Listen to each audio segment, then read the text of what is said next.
All right, good morning, everybody. Can you hear us? All right.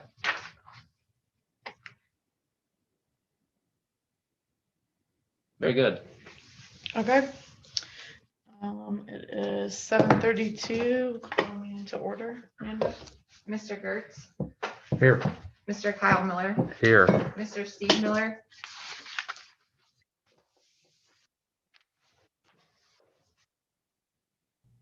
Here. Mr. Mullet, Here. and Mrs. Klink. Here. As always, we'll operate under consent agenda and as far as acknowledgement of guests. Ashley, I think we'll hear from you a little later, so glad to have you here. Next, I just need approval of the minutes from the regular meeting of April 20th.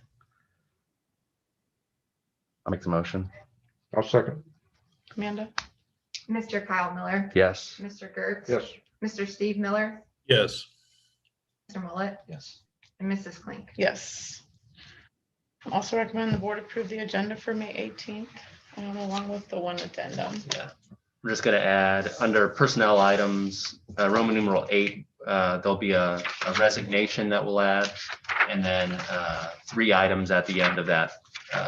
Under personnel, there'll be a 13, 14, and 15, and I'll explain those when we get to the personnel part.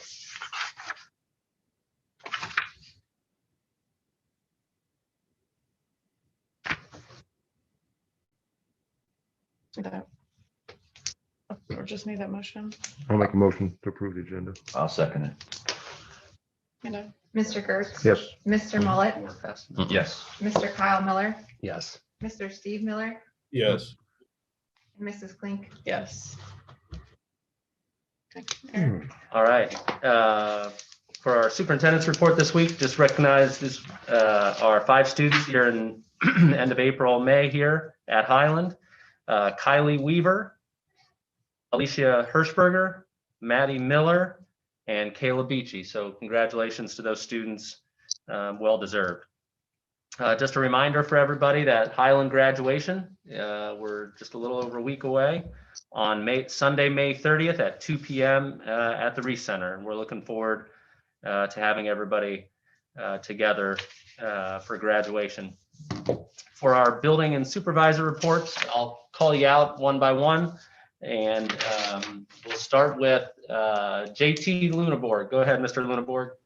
All right. Hey, good morning, everybody. Nice sunny day today. Just a few things taking place here at Chestnut Ridge and Mount Hope. As the end of the year, we do have some busy things going on. But just first want to thank the board for the teacher appreciation gift. I know the teachers really did appreciate those. They were surprised and heard a lot of great comments. I'm very happy about that. And kind of linking into that, as we had Mr. Miller coming into Chestnut Ridge and Mr. Muller at Mount Hope, we had our Right to Read weeks going on during that time. And everyone had a great time during those, but it was just kind of nice to have a couple of board members also to come in and see how the buildings look. They look really good, kids reading and getting excited about those type of things. And really appreciative of having those guys come in, not only to hand out the certificates, but to see what's going on in our schools. I want to recognize Ms. Shaw's 3rd grade class and Mrs. Mingle's 5th and 6th grade language arts classes.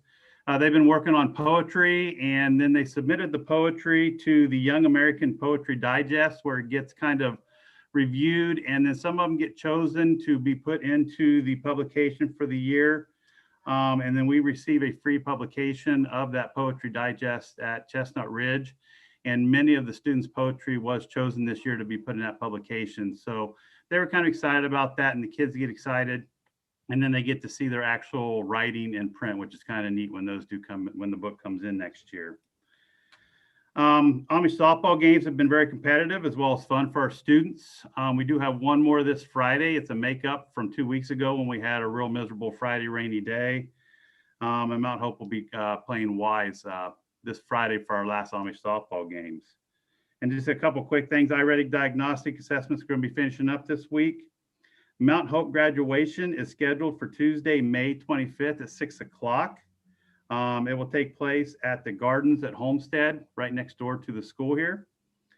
And then Chestnut Ridge graduation is scheduled for Wednesday, May 26th at 6 o'clock. And it will actually take place at M&M Park, just outside Sugar Creek on Shetler Road.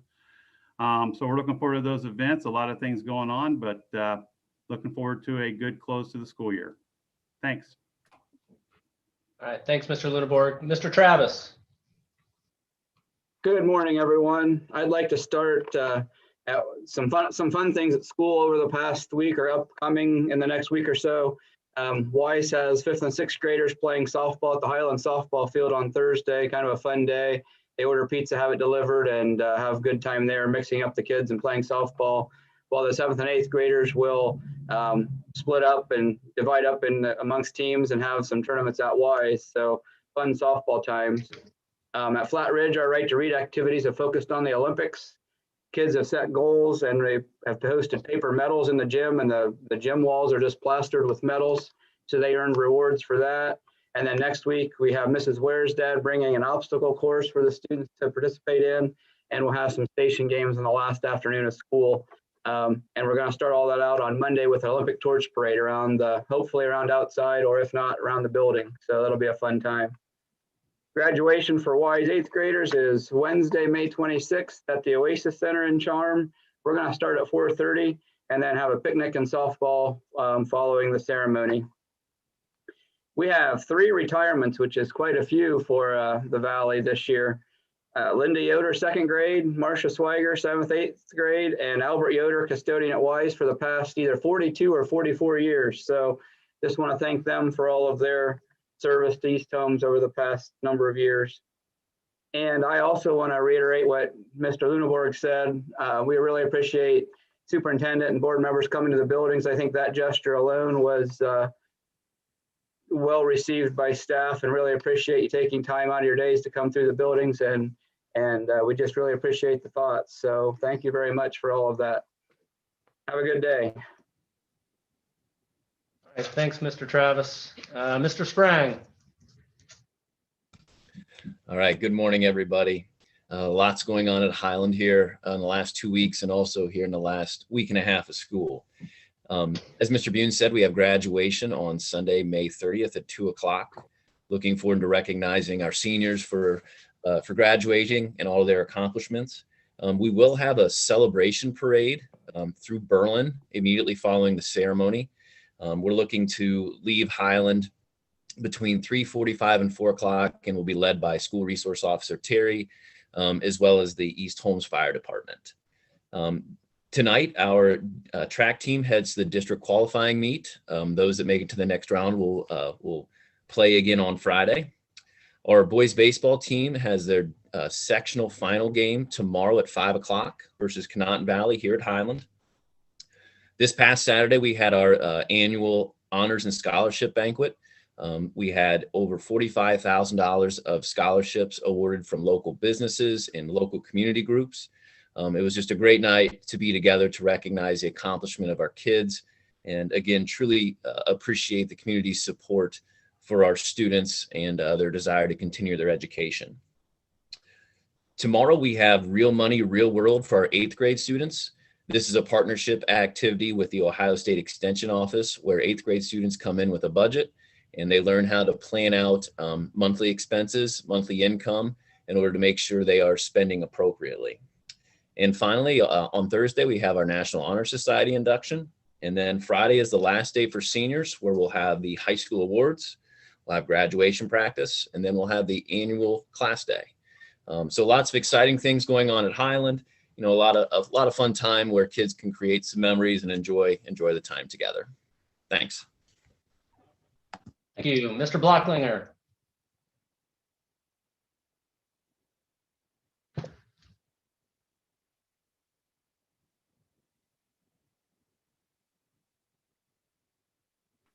There we go. Sorry about that. Hit the wrong button. Good morning, everyone. This week, we are doing our Right to Read week, and it is a theme of the great outdoors.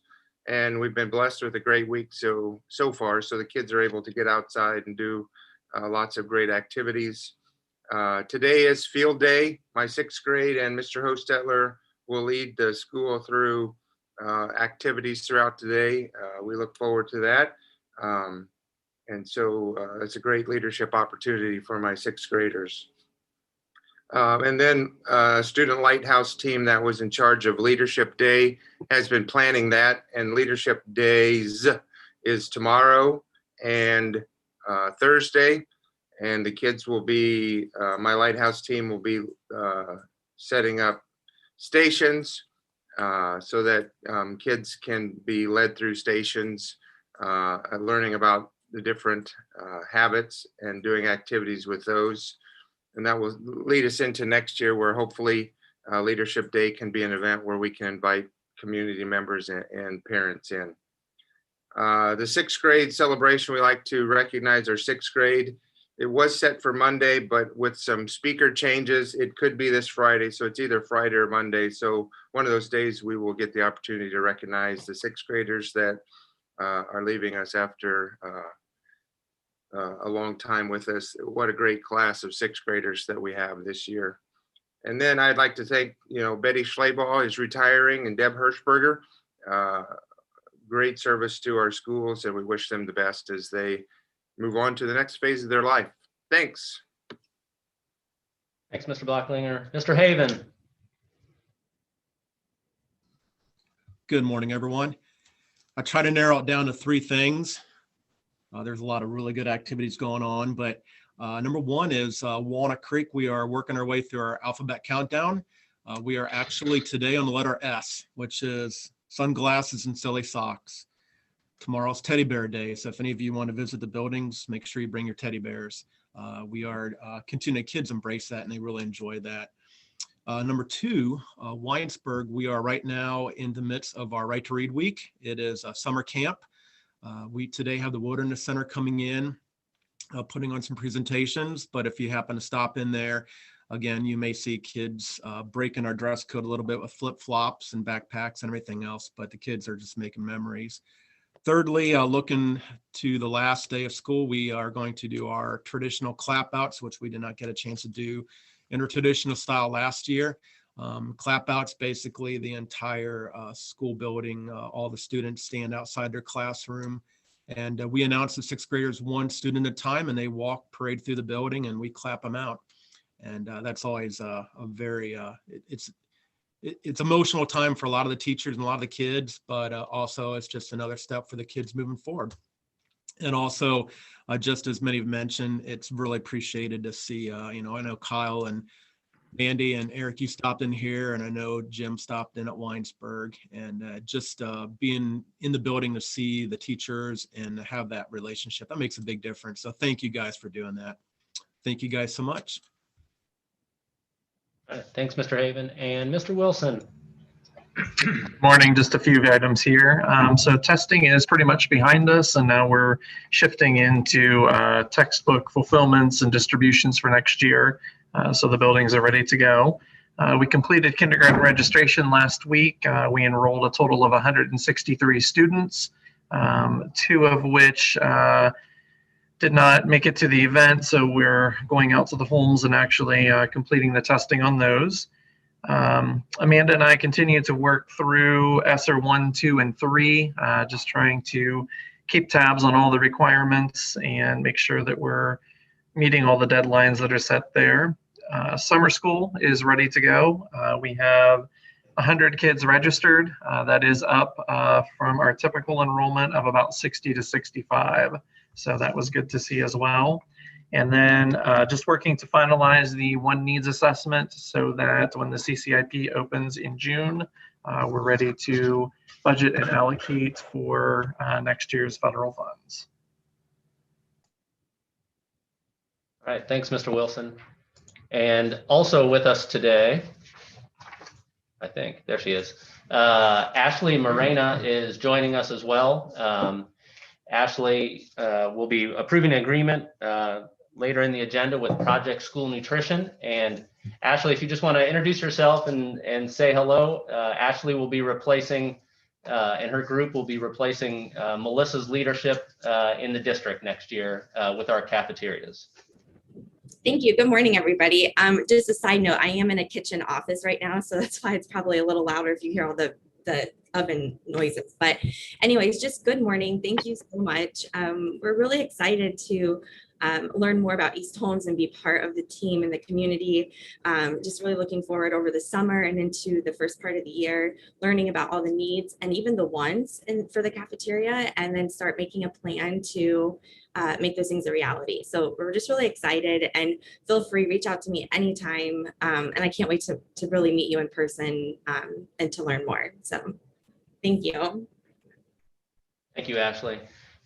Ashley and her group currently work at Canton Local in Canton and also with East Canton. And so we're looking forward to starting a new relationship with them here in the coming months. So thank you.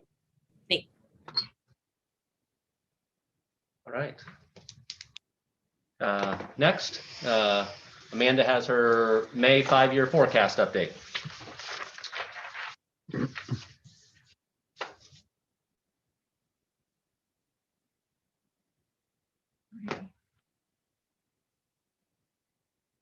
Vaccinated. You're vaccinated. Okay.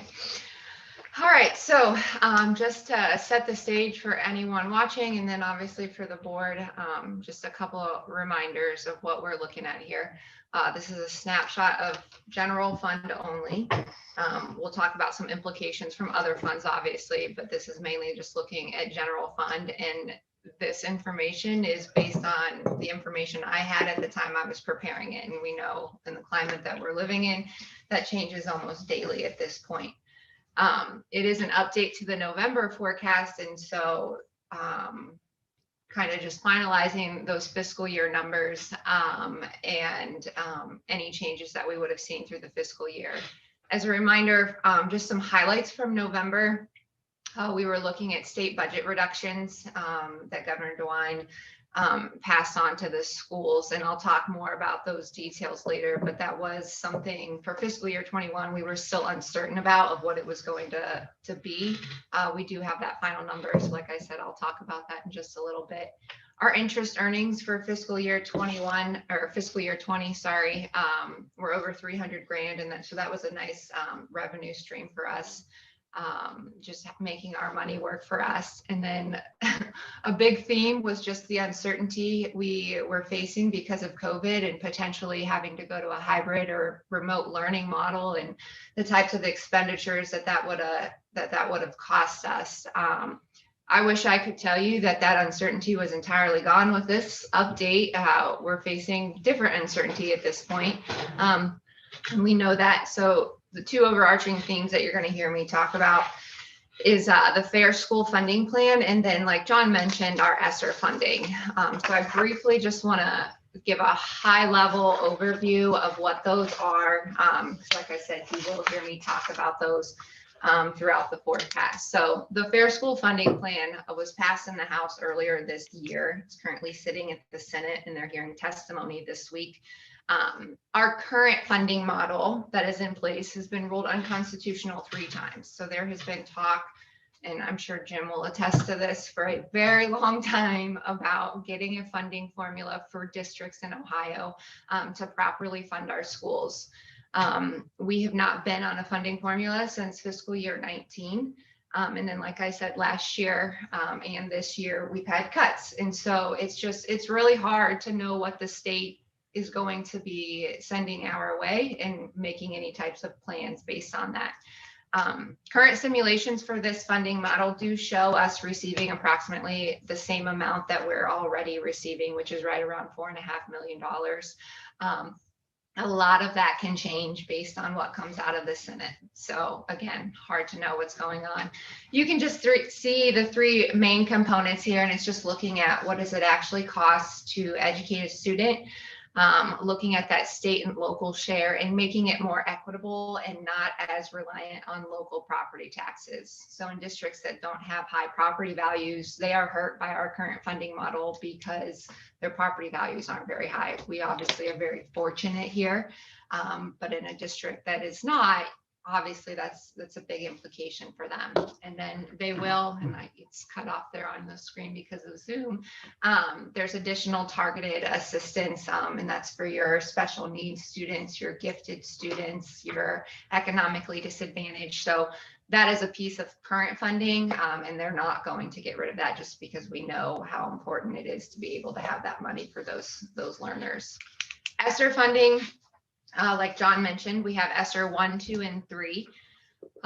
Each of them have 15 allowable uses. So we have this money, but we have to be able to tie it to one of these uses. Our current plan that we're working through is just maximizing our general fund by offsetting any current expenditures we have and any planned expenditures. So some examples that we're looking at are salary and benefits, technology, and then building and land improvements. Those could all be allowable under ESSER. And then one other key highlight is 20% of our ESSER 3 allocation has to be set aside for learning loss, and we need to be able to connect that to learning loss. So a lot of moving pieces and parts, and then all of this then does require approval from ODE. So as we get our plan in place, it's great, but we still have to have final approval from ODE. So like I said, just wanted to give you, because these two items will impact the forecast, wanted to give you a high level overview here. So getting into the nitty gritty, we'll look at our revenues first. Like I mentioned, we are very fortunate in Holmes County. We continue to just see high property values from the fall. Our estimate was higher than what the county auditor had provided in an estimate. A lot of this is just due to new construction. We continue to see a lot of new construction happening in the county, which we're very fortunate to. Through conversations with her, she continues to think that we're just going to continue to see this trend. We will go through a reappraisal in fall of 22. So in fiscal year 23, we will see the impact of that reappraisal. Wayne County, which we have a small portion of our district in Wayne County, they will go through an update in the fall of 23. So we will see an impact from that in fiscal year 24. Our fiscal year 22 estimate is directly based on estimates from the county auditor.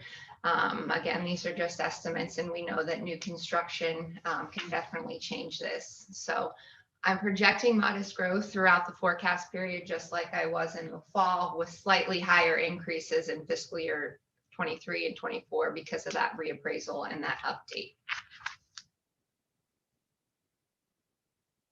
Our next two lines are looking at our state funding. Like I mentioned, with the Fair School Funding Plan potentially being passed, something being passed in terms of school funding, this could change dramatically. And so we are just leaving this flat at what our current levels were. I also mentioned that in the fall, we were uncertain of what our fiscal year 21 budget reduction was going to be from the state. That came out in December or January, I want to say, and they actually reduced our cut from 430 grand, and we were only cut 195 grand. So obviously that was just due to Ohio's economy not being as impacted as heavily as they had originally thought. They are working on a budget bill as well. And so the Fair School Funding Plan is tied to the governor's budget bill, which will likely be passed in late June. So I'm hopeful in the fall we will have a clearer picture of what state funding will look like. This is now my fourth forecast, and I think I've said that every time. So I'll just leave you with that. Casino revenues also fall under this line. This estimate was much higher than what we thought in the fall. And as casinos opened up, people were not scared to get out, which is good from a revenue perspective. So I've increased that slightly, those increases to get us back to those pre-COVID levels by the end of the forecast. We do have some restricted aid. Like I said, this will not go away with the Fair School Funding Plan. We will continue to see this type of aid. These numbers have not changed for a very long time. So again, until we know more with the Fair School Funding Plan, these are going to be kept flat throughout the forecast period. Property tax allocation. This is actually money that is based on property tax value. but the taxpayer gets a credit by the state, and the state actually picks up this portion. So the district does not lose any revenue here, but the taxpayer saves some money, and then the state then pays it. It's our homestead exemption, which is for our senior citizens that get a tax cut and then roll back, and that's where the state is paying the first 10% of your property tax bill, and then if you live there, you get another 2.5% credit. So this is based directly on property values, and we calculate it as a percentage of real estate tax collections. So as real estate tax collections increase, this will increase as well. So we do see it's slightly higher than our fall estimate, which makes sense since our real estate tax was higher than the fall estimate as well.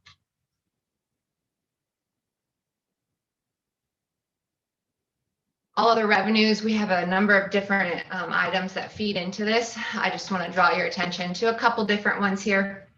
Our tuition payments, this is based on our statement of settlement from the state, and this was higher than our fall estimate due to our excess costs. And excess costs are any costs that we can recover that are associated with educating a non-resident East Holmes special education student. So we enter into a contract with them and provide these services, and we can recoup some of those costs.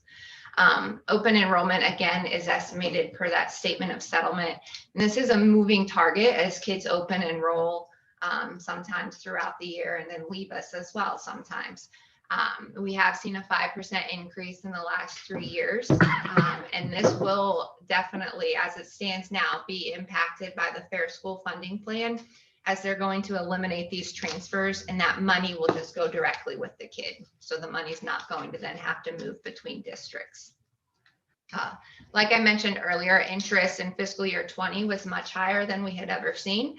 On the flip side of that, interest this year is going to be way lower, not as low as we've ever seen, I will say that, but it's definitely, it's lower than last year, but still higher than what our fall estimate was. So that was a pleasant little surprise, and we're projecting interest to finish right around 200,000 this year.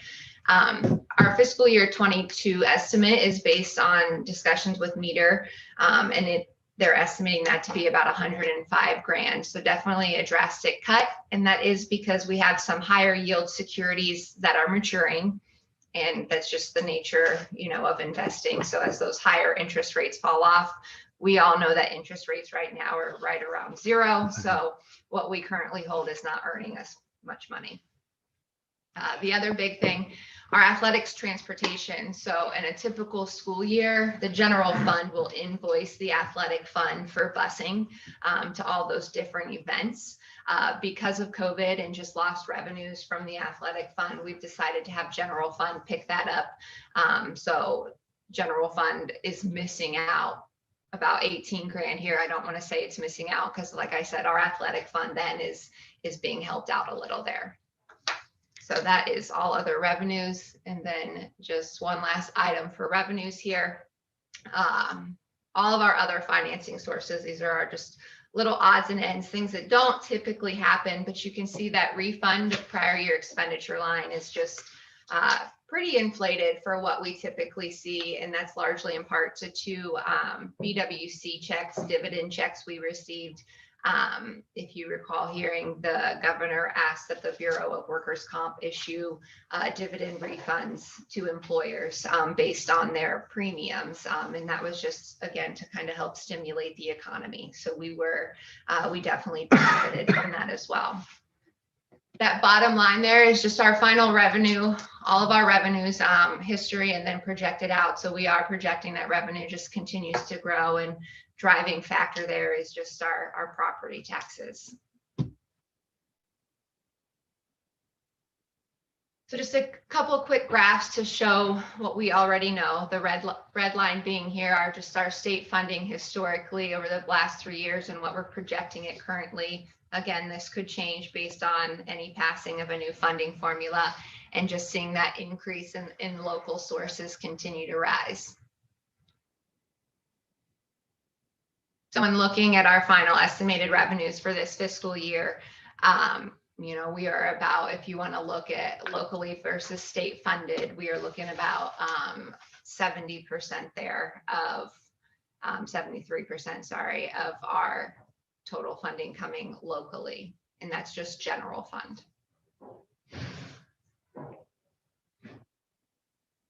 All right, moving to the expenditure side.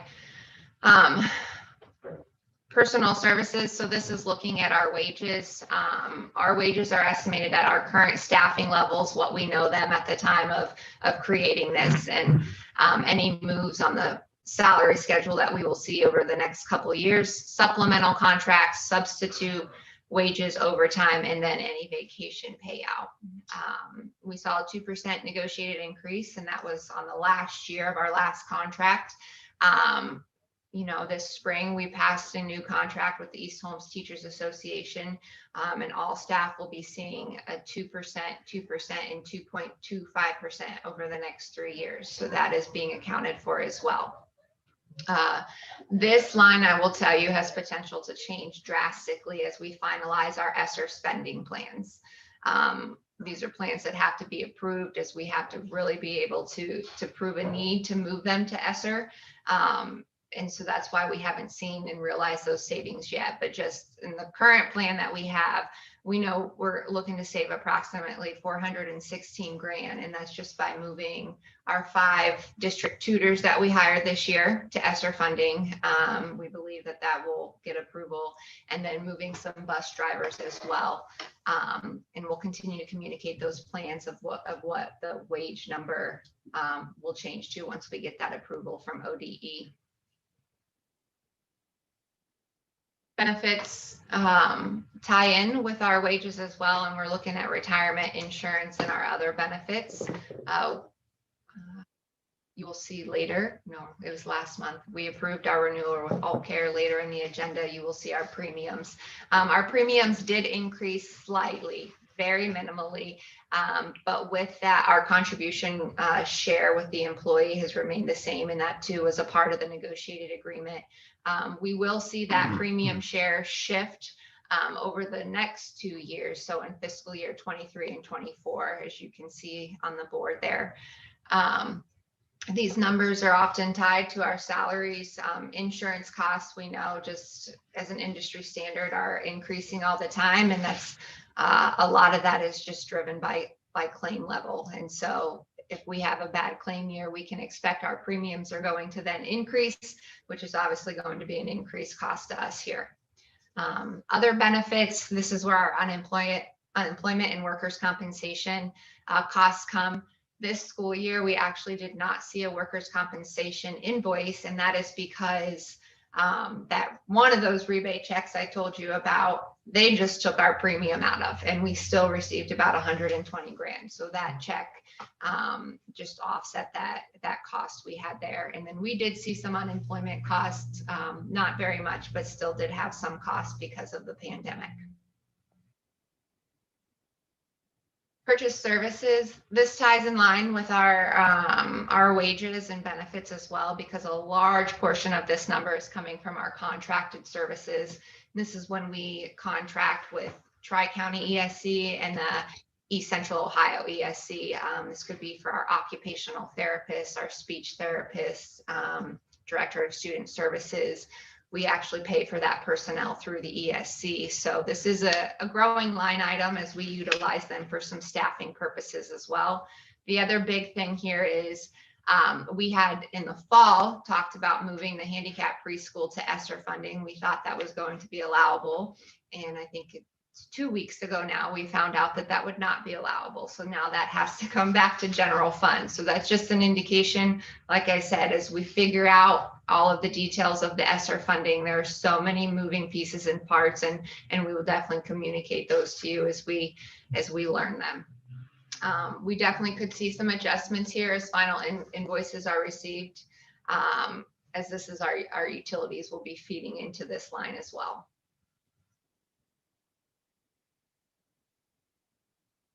Supplies and materials, we do see this being lower than our fall estimate, and this is largely in part just due to our new ELA, sorry, K-5 curriculum. We were originally estimating to pick up about $250,000 here for this cost. And then three renewals in science, social studies, and math over the next 3 years. These are costs we are nearly 100% confident can be moved to ESSER funding with approval. So we went ahead and moved that cost to ESSER funding.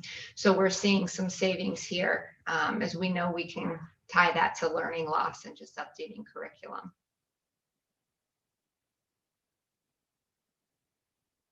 Capital outlay is also lower than our fall estimate, mainly because our technology needs are going to be able to, again, be moved to that ESSER funding. We know there is a direct allowable use there for technology that will be able to move. We are still planning to purchase a school bus every other year out of the general fund, and continue that cycle that we've been on there. And then our other objects line, that just captures all of our other miscellaneous fees. Our auditor fees are tied in there as well, which is why we see that increasing, because that's impacted by our property value. So the more work that they're having to do, the more costs we're having to pay. So a snapshot maybe of our final fiscal 21 estimated expenditures. That wage and benefit line, and like I said, I think you could even throw that purchase services line in there, is highly, highly connected to wages and benefits and people. So, you know, what we do is educating children. A lot of what we're paying for is the people to do it. And so just a large portion of our budget is tied to people. And that's the trend anywhere and everywhere.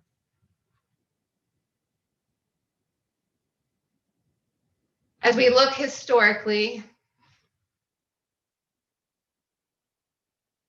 you can just see that has hovered around. If we look at our total expenditures and looking at wages and benefits as total expenditures, that has hovered right around that 80% mark. And again, this will change, and we'll have to keep in mind that there will be a couple forecasts here where this is going to be skewed data as we move salary and benefits. This will definitely be skewed data, and we'll just have to keep that in mind as we're making decisions.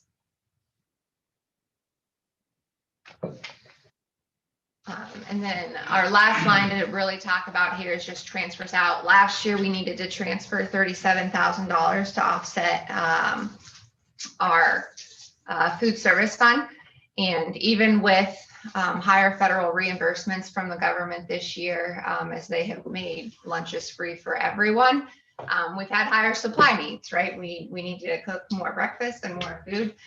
So we are still projecting up to a $50,000 transfer to start the fiscal year in the black for the food service fund.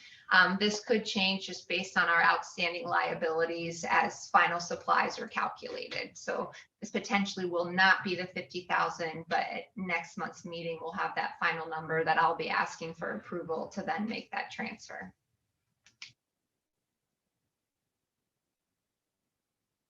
So looking at that big line that everyone wants to talk about, that 6.010, just looking at our revenues over our expenditures, this is definitely higher than what we were projecting in the fall, as we know what the final state budget reduction was for this year.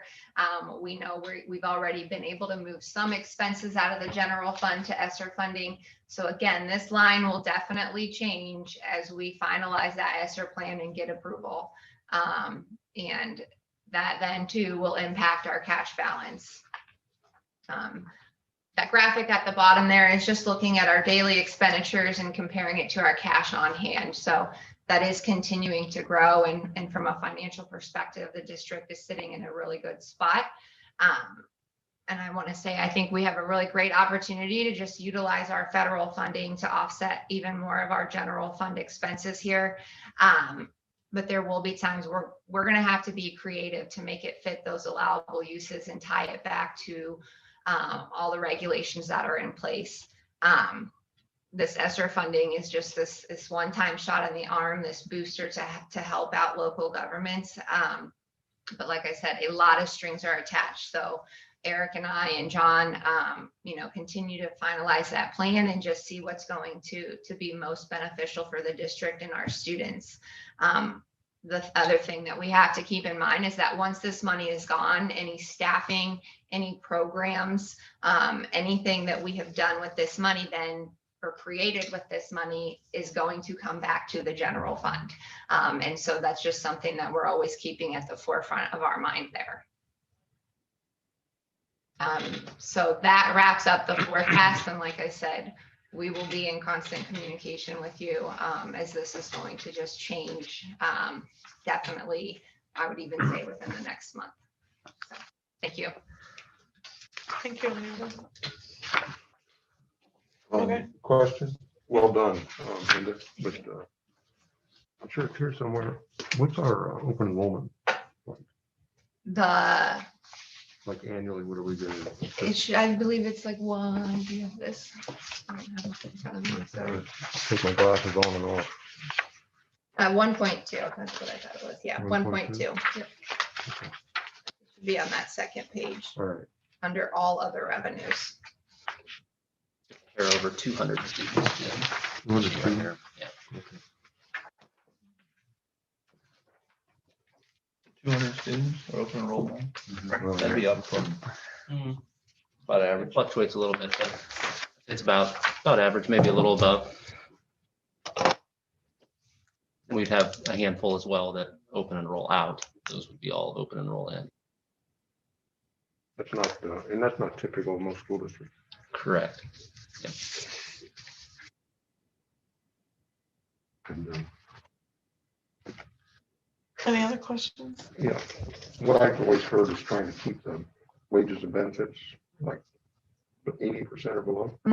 Is that kind of what the standard is here? Yeah, that's still the standard as I know it, And that but doesn't include purchase service. that does not include So purchase when service. people are talking about the 80% or below, they're talking about wages and benefits. Just wages and benefits, right? Because other things are pulled into that purchase service number.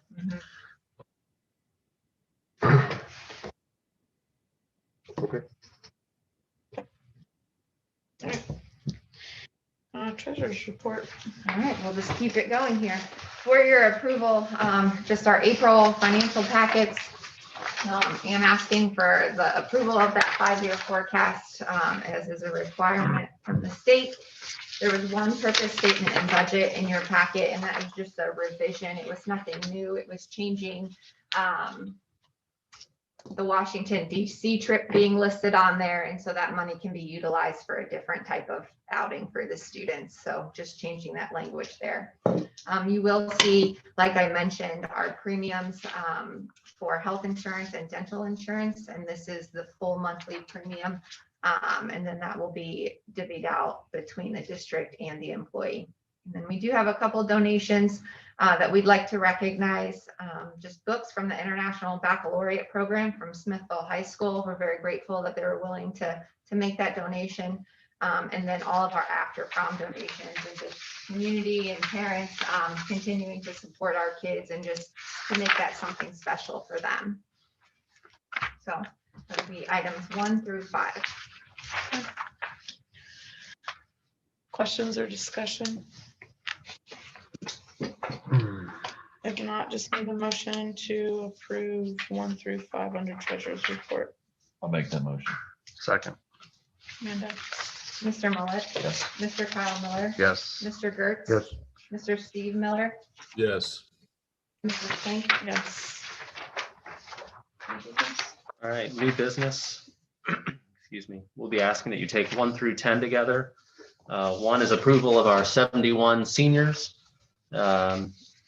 graduating on the 30th. Number 2 is our second reading of our spring Neola board policy updates. 3 is our now annual agreement with Southeast to split a contracted service to provide EMIS with Charity Thompson. 4 is our renewal of our current science curriculum. 5 is our agreement with the East Central ESC to provide those 3 services, an ASL class, some ELL support, and then also our IT services as well. 6 is our annual Blackboard Connect communication system. 7, as several of the principals mentioned, is just approval of the gift cards that you all distributed to staff. 8 is just a $5 increase to our substitute teacher salary daily rate, which puts us in line with most of the other ESC districts. We were $5 below most of the other districts, so we're right at the same level as everybody else now. 9 is the agreement I mentioned earlier with Ashley Marina and her consulting group called Project School Nutrition for next school year to lead our cafeterias. And then 10 is just approval of our fees for next school year. All those fees and lunch fees and everything are staying the same. The lunch fees don't really matter next year because it still will be free for the whole school year next year. There's a slight increase there to the background and FBI checks that we do for non-employees, people outside. That is consistent with ESC and what other groups are doing there. Questions or discussion?